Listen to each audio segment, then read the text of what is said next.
All right, if you're ready to have a good time, say uh-huh. If you're ready to have a good time, say uh-huh. Look to your neighbor and say, neighbor, making money is easy.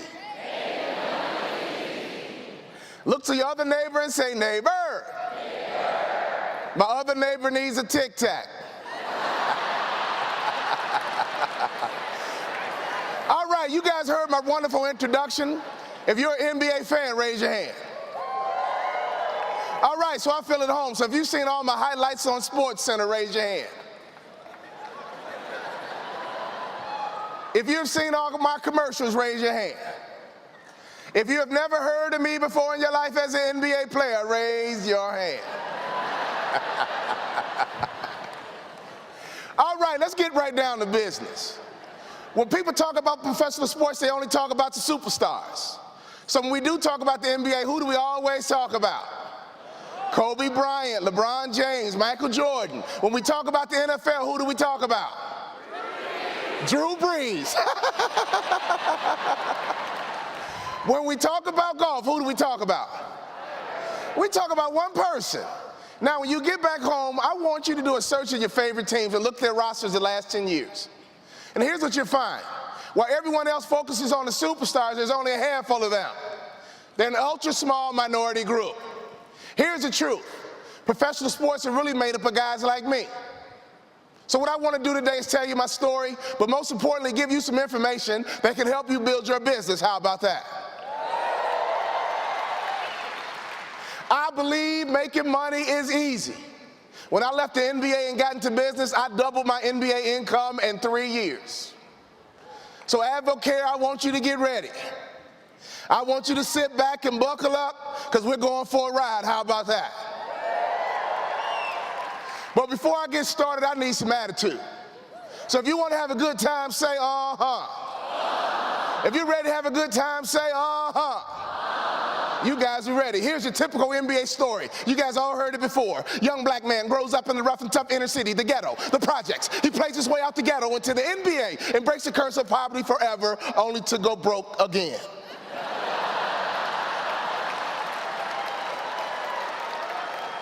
If you've heard that story before, say uh-huh. Lesson number one, if you want to be successful in business, cut off the news.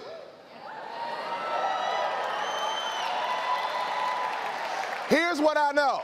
The media's job is not to tell us the truth. The media's job is to make money. The media has figured out that America is addicted to negative information, so every night at 6, what do we get? Think about it, people. When's the last time you watched the news, turned to your wife, husband, significant other, and said, honey, I feel real good about America? When you cut off the news, you're sad, you're depressed, and nothing is ever good news. Am I right or wrong? Lesson number one, cut off the news. If you paid attention to the media, you would think every black guy was raised by a single mom in the ghetto. I was recently at a conference and a woman grabbed me in the hallway and this is what she said. She says, wow, it was so good to see you doing well.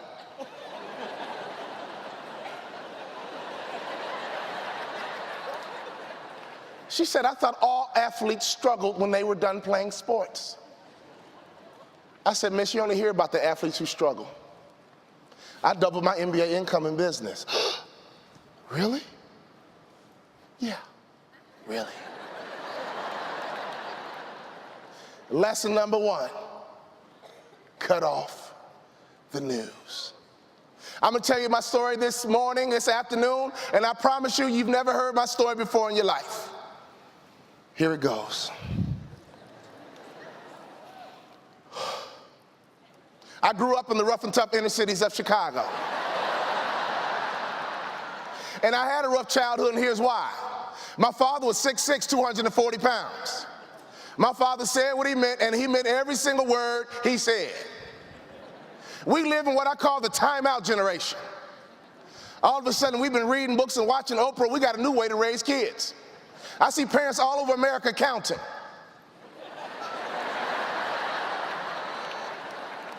Oh, hand up, if you don't knock it off, mommy's gonna give you a timeout.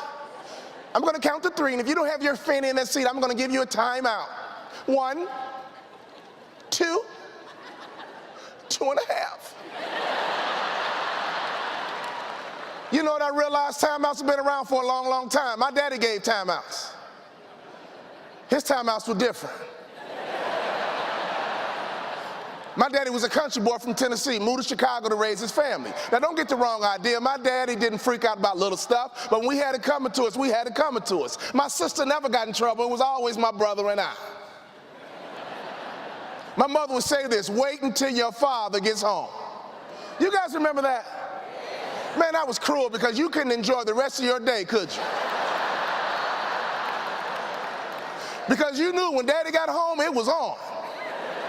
The funny thing about my daddy, he only owned 3 belts. He had a black belt for his black shoes, he had a brown belt for his brown shoes, and he had a 3rd belt I never ever saw him wear with clothes. And now I come to realize that belt wasn't for him, it was for us. And again, my dad didn't freak out about little stuff, and we had it coming to us, we had it coming to us. And this is how our timeouts went. He would go into his closet and grab his favorite leather belt. And he would spank me and my brother till he got tired. And then my daddy would take a timeout.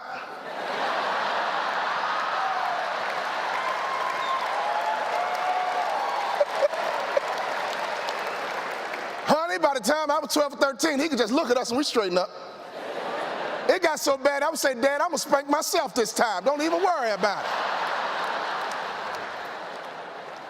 I thank God for those timeouts, and here's why. You don't have to worry about a bomb kid playing hooky. You have to worry about a bomb kid talking back in school. You have to worry about a bomb kid stealing the thing. You wouldn't have to worry about a bomb kid sagging his pants so you can see the crack of his butt.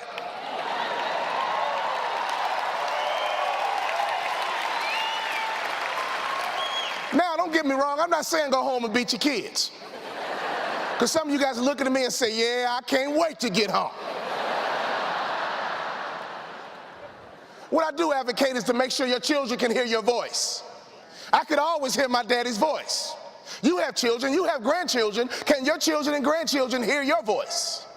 I could always hear my daddy's voice. He would say, go out, have a good time, play with your friends, but don't let the street lights beat you home. When those street lights come on, don't be on the front steps, don't be in the driveway, have your butt in the house. Clear instructions. Go out, have a good time, play with your friends, but don't let the street lights beat you home. When those street lights come on, don't be on the front steps, don't be in the driveway, have your butt in the house. So one day we're in the park playing football. The game was tied 49-49. It was a good football game. All the kids from the neighborhood were playing. The teams were evenly matched. And me and my brother figured out when Chicago street lights come on, they click and make a humming sound. Click, hum. And they take about 3 to 5 minutes to fully illuminate. So me and my brother knew we had 3 to 5 minutes to get our butt home. So we're in the park playing football. The game was tied to 49-49. And all of a sudden, me and my brother heard the click and humming sound of Chicago street lights. Click, hum. Everybody else ran to the huddle for the next play. Me and my brother just stared at each other, paralyzed in fear.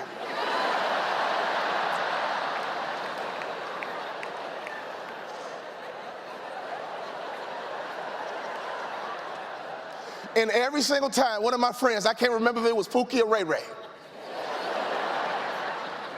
You didn't grow up with a Pookie or a Ray Ray? They would say something like this: Walter Lewis, don't leave now, the game is tied. All right, next touchdown wins. Me and my brother knew a touchdown could take 15, 20 minutes. So we had another voice competing with our father's voice. We had another voice competing with our father's voice. We had another voice competing with our father's voice. I'm happy to announce my daddy was undefeated.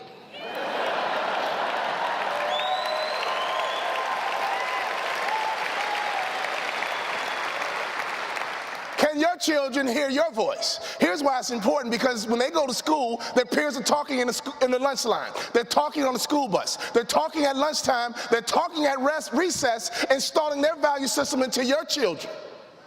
But if your children can hear your voice, they won't adopt a value system that's not congruent with you and your family's value system.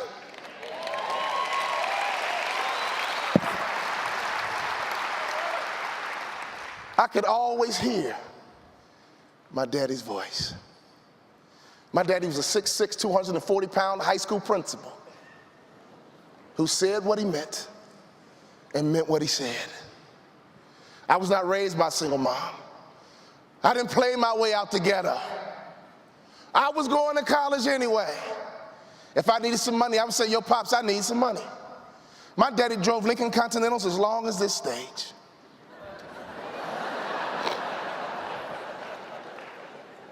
So please be careful what you allow the media to teach you. If you rely on the media as your only source of information, you will buy into every stereotype known to man.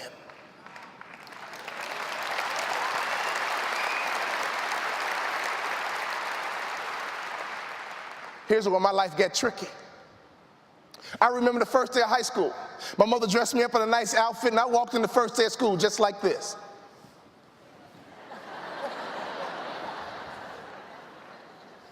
The one thing I learned about playing the NBA, hear me and hear me good, if you got a notepad, write this down. Confidence is arrogance under control. That's all confidence is. The only thing I miss about the NBA is being around 15 people all day long who are thoroughly convinced they're the best in the world at what they do. That's the only thing I miss about the NBA. I don't miss the money because I make more. I don't miss the travel because I travel more. The only thing I miss about the NBA is being around 15 people all day long who are thoroughly convinced they're the best in the world at what they do. When I left sports and got into the real world, I began to realize that people struggle with confidence. I hate to pick on ladies, but ladies, you are so hard on each other. You hear women say this all the time. I cannot stand that woman right there.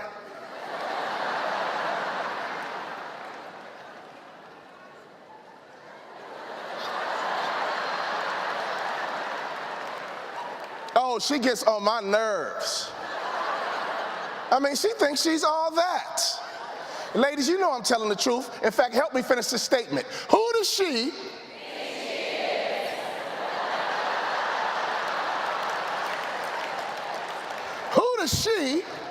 think she is?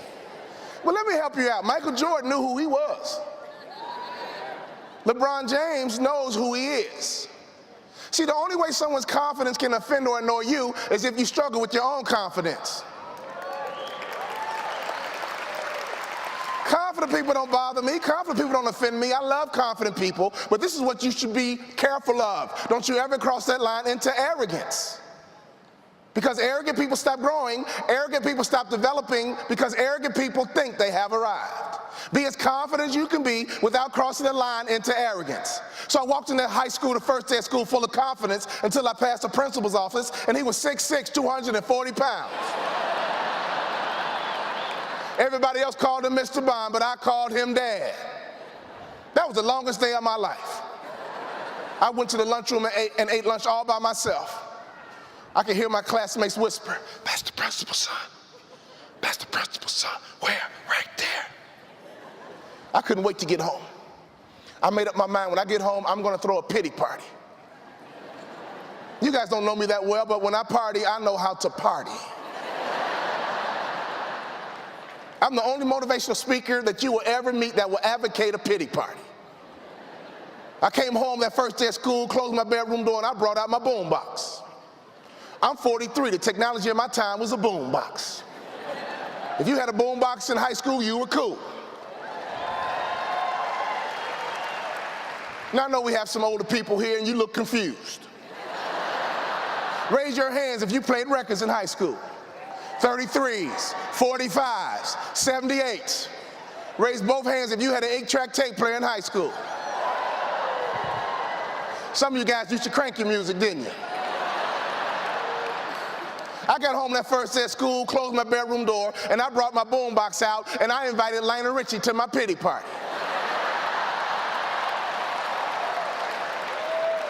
The words had nothing to do with my situation, but it didn't matter. I just wanted to throw a pity party. And Lionel Richie was always there to help me. Hello? Is it me you're looking for? For I wonder where you are, and I wonder what you do. Does anybody know what I did after the song was over? I played it again.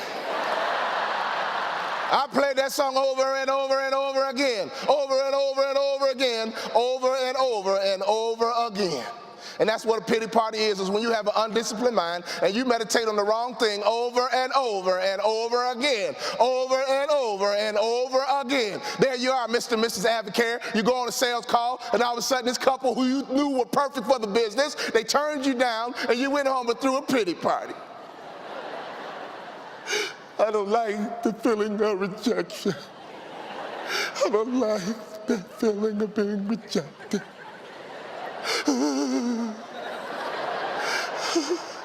Why did my husband drag me into this business?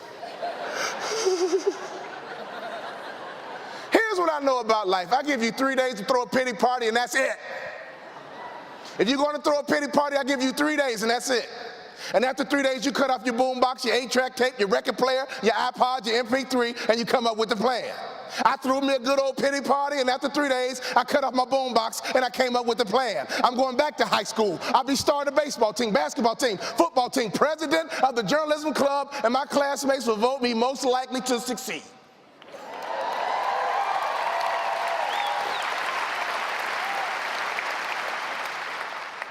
See, some of you guys came here throwing pity parties. I'm here to tell you, you need to stop your pity party, because in 365 days, it's going to be you and your wife on the stage telling us your testimony.